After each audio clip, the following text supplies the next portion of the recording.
Hey, this is Mike from Minimal 3DP, and today I'm taking a look at the latest OrcaSlicer 2.4 beta. So let's go ahead and get started.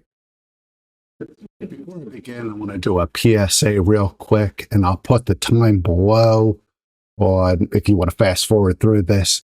But anyway, I wanted to apologize to my viewers. I haven't been posting as much lately, and to be honest, I always struggle with anxiety and depression, and particularly over the past, say, 2 months, things have been particularly rough for me. Now, I got help, and I'm doing better, and I'm trying to catch up with posting videos. So the only thing I'm going to say to you, if you struggle, go ahead and get help. It's something that you need to do, and it helps not only you, but all those around you. So hopefully you found this helpful. And with that being said, let's move on to OrcaSlicer 2.4 beta. Between the alpha and beta of this release of OrcaSlicer, there are tons and tons and tons of changes. I originally started to talk about Z banding and some other new features. And then when I looked at the latest beta, I realized it now supports the K2 Plus series, or I'm sorry, the K2 series CFS Filament Sync.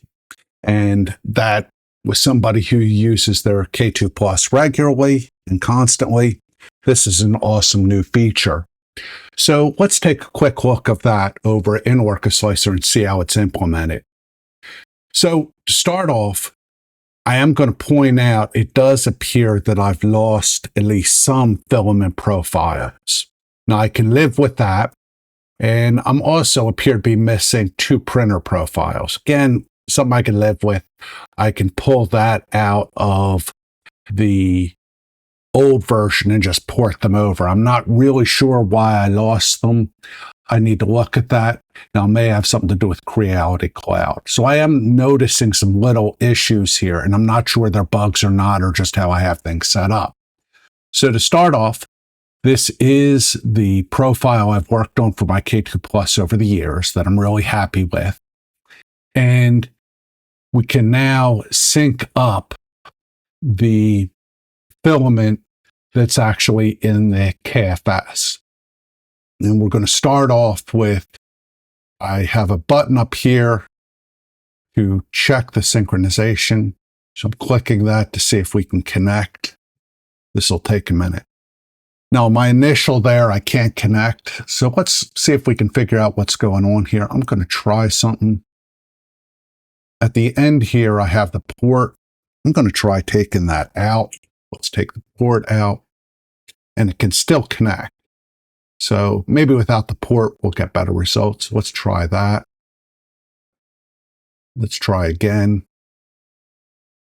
Now, I did notice another feature here that I hadn't used before, and we may have to try that if this doesn't work. We're just using the settings I have already in there.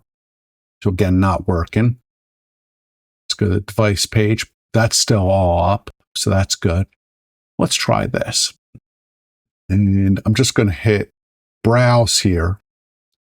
And this should check to see if it can see any Creality printers, because I have both these set to Creality print.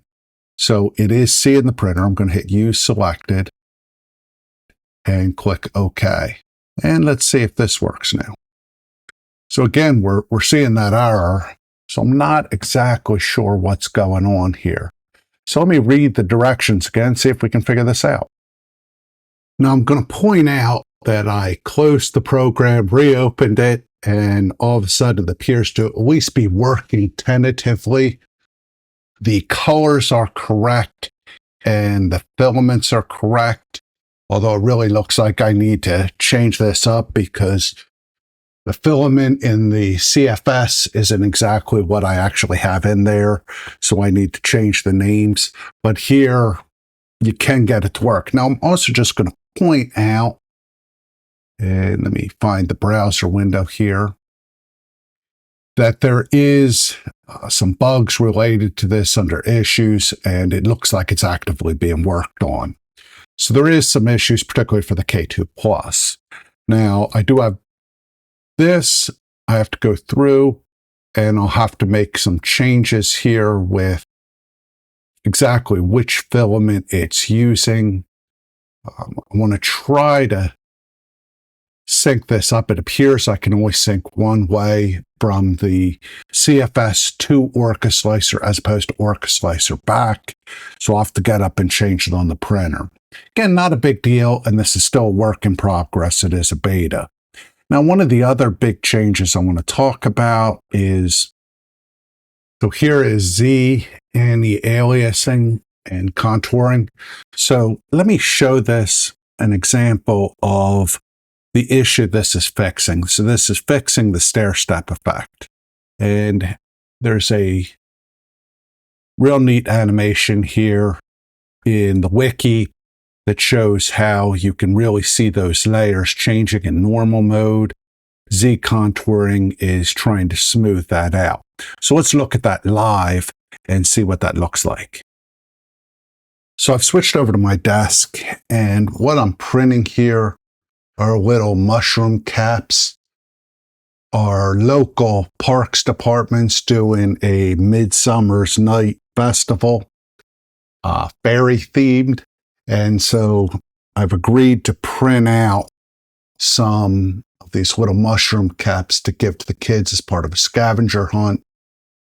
And you'll notice on the dome here, you can see that step effect. So this is a model without that newest setting. So let's go over to my printer, and I'm going to print with the new setting turned on. So as you can see, I've loaded my mushroom cap. You can see a little bit in the rendering how there is a little bit of a stair-step effect. Just going to scroll down here, and you'll notice here Z contouring enabled. I'm going to turn that on, enable it. And the minimum Z height is 0.05. Let's turn this off for a second because I just want to see something. So you could see a little bit of that stair-step effect. Let's see what the difference is when we check this. Slice the plate again. It doesn't look too different in the rendering. Now that is doing support. We don't want that. So let's turn that off. I'm going to turn off this alternating flow direction because I'm not sure what that's doing yet. So I don't want to do that. But I'm just going to go with the minimum values here. These appear to be somewhat reasonable. According to the wiki, they're describing that 35-degree angle as a reasonable angle. So I'm just going to leave it at that. And let's go ahead and print this, and then we'll compare the two models and see what we can see difference-wise. Now I have my two copies here. This is the original, and you can see the contour effect there. This is the new one. Now, I wouldn't say this is perfect, but I would definitely say, at least visually, it might not be showing well on camera, but visually, the stair-step effect is a little less pronounced. Now, I'll probably have to mess around with those settings to get that optimized.